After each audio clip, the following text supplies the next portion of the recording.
day everyone. In this video, I am going to tackle about a unhealthy dog. So, this dog is unhealthy.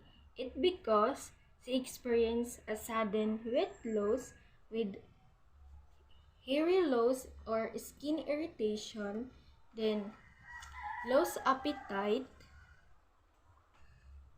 then the dog sleep not normally. This dog is unhealthy. It because based on my observation, she is not interested with playings, going on walks, participating in activities they normally enjoy. So that is one of the reason or a sign that this dog is not a feeling well. This dog experienced also a upset stomach and with cloudy eyes, and also she experienced a coughing and sneezing.